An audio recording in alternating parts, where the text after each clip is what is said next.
Choosing the right sweetener for insulin resistance can feel overwhelming. Bitter aftertaste, blood sugar spikes. It can be hard to figure out which one is best. So today I'm going to be comparing 3 of the most popular ones: allulose, monk fruit, and stevia, on taste, versatility, and blood sugar impact. So if you're managing insulin resistance or just looking for a better alternative to sugar, then this video is for you. So let's talk about why sweeteners matter for insulin resistance. For those managing insulin resistance, keeping blood sugar and insulin levels stable is critical. Unlike sugar, none of the sweeteners we're going to talk about today will spike blood sugar, making them fantastic alternatives for anyone following a low-carb or ketogenic lifestyle. But with that said, they're not all created equal. So let's dive into it. And let's start off by talking about taste. Let's start with stevia. Stevia's been around for a while. And I know it's a lot of people's go-to. But when it comes to taste, it is intensely sweet. And many people find that it has a bitter, almost licorice-like aftertaste, especially when you have it in larger amounts. So while it is natural and while it is 0 calories,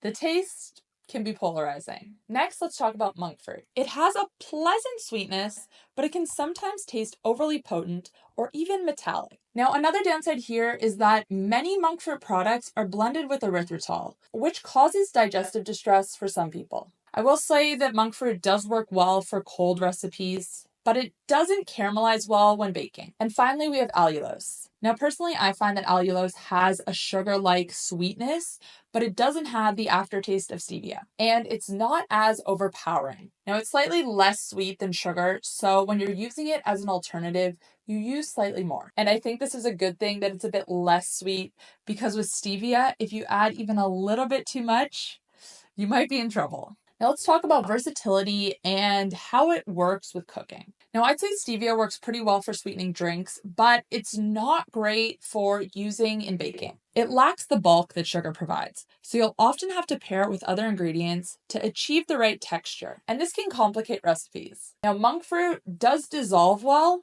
but it doesn't always incorporate well. It can sometimes clump or leave a gritty texture in baked goods. And as I mentioned before, it doesn't really caramelize well. And this, I think, is where allulose really shines. It dissolves well in both hot and cold liquids, and even caramelizes like sugar.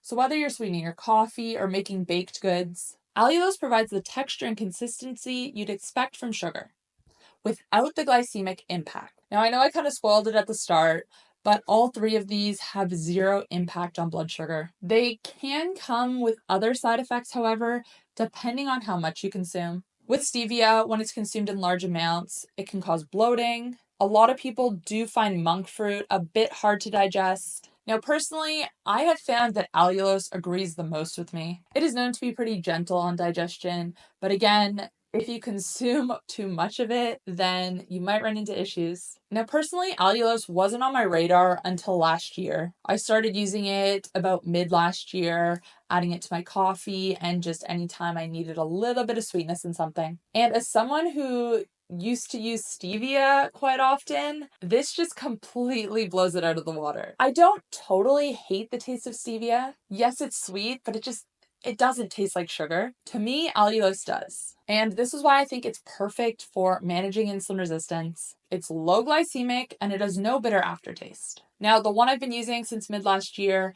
is Sparkle Wellness's organic allulose. It's available in the US. It's a powder. Like I said, it incorporates nicely. It tastes amazing. And if you want to try it out, you can use code KATE20 to save 20%. That's US only, and I'll put the link in the description box down below. Now, I want to hear from you guys. What sweetener is your favorite, or do you avoid sweeteners altogether? I know for some people, it's just better to avoid sweetness altogether, because sometimes even having that little bit, even if it's not impacting blood sugar, it can cause cravings. But I know that a lot of people do have a sweet tooth, and for those people, allulose and other natural sweeteners can be a good option. So let me know your thoughts in the comments down below, and thank you for watching. I'll see you guys next time. Bye.